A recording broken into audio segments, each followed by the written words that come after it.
We're here to discuss what an elastic defense is. We'll go over some alternative defensive strategies and then show why the elastic defense is usually the best method of stopping an attacking army. This is the hardened defense line. There are no reserves. The only modern example I can think of is near the end of World War I, when the Germans were about to collapse in late 1918 in the West. They had no reserves left. Of course, when the Allies finally broke through, it was a disaster. The German leadership knew this was bad, but they had no choice.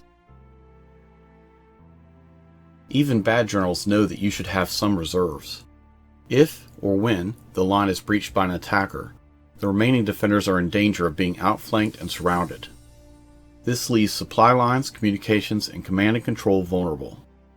The only time this might happen to a good general is if he's already committed his reserves fully, and then the enemy overwhelms him with numbers. This is a normal defense with some reserves. The troops are spread out more thinly and have greater frontage to cover, but any breakthrough can be met by hidden reserves that are well behind the front line. This has the added benefit of fewer troops exposed to enemy artillery barrages. Ideally, you should have the less experienced troops fortified on the front lines and the veteran mobile reserves a good distance to the rear. Here you can see the Blue Army has the armor far to the rear and the motorized and armored infantry near the front lines, but not too close. The reserves can plug in gaps, be used for counterattack or an orderly retreat. Here is an example of an elastic defense. Since the defender doesn't know the focus of the upcoming attack, he will have to be flexible in his dispositions. Although there's the fog of war, the defender can usually figure out where the main weight of the attacking force is.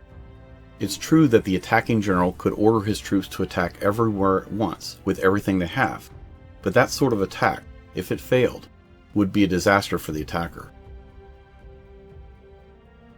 This happened to the Soviets over and over in 1941 with their mass wave attacks that failed many times. With less troops facing them, the attacking army will probably find it easier to breach the more weakly defended front line.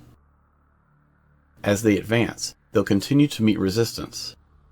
When the attackers penetrate deeper, their flanks become vulnerable, and, if their advance should stall, then they risk being enveloped. Defenders that can fall back to a succession of prepared positions can extract a high price from the advancing enemy, while themselves avoiding the danger of being overrun or outflanked.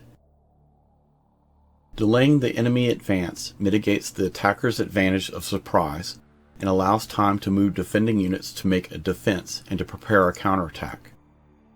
Once the attacking army becomes more disorganized, spread out, and starts to lose steam, then the defender can use his mobile reserve troops to surprise the attacker with a ferocious counterattack. This will probably shock the attacker and cause heavy losses and may drive the attacker back to his original starting position.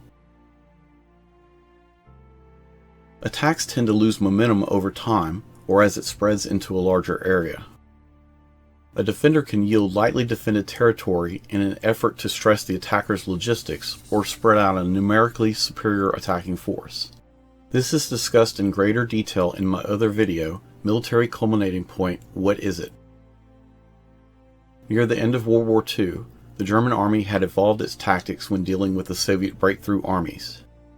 They usually would take either one of two defensive approaches. They would either lightly man the forward trench and then, if they sensed the Soviets were about to let loose an artillery barrage, they would abandon the forward trench to save men. Or they would fortify hidden strongpoints, allow the Soviets to swarm past them, and then the Germans would engage them from the front and rear. This had the added benefit of being able to hit the Soviet armor from the rear, and it surprised and confused the attackers to be attacked from an unexpected direction. Also, it produced fewer initial casualties on the German side. To give one specific example of this, a German anti-tank gun unit would camouflage itself and wait for the Soviet armor to pass by and then hit them from the rear. That was their preferred way of dealing with Soviet armor, if they could accomplish it in the field. It's true that modern armies fight differently because of new weapons and tactics. With rapid insertion, drones, and improved strategies and tactics, things certainly have moved on from the past. If we've learned one thing from history, it's that the battlefield is always changing. Even so, an elastic defense is usually the best in most military situations. If you liked the video you just watched, then you may like these two other videos from EmersusTech.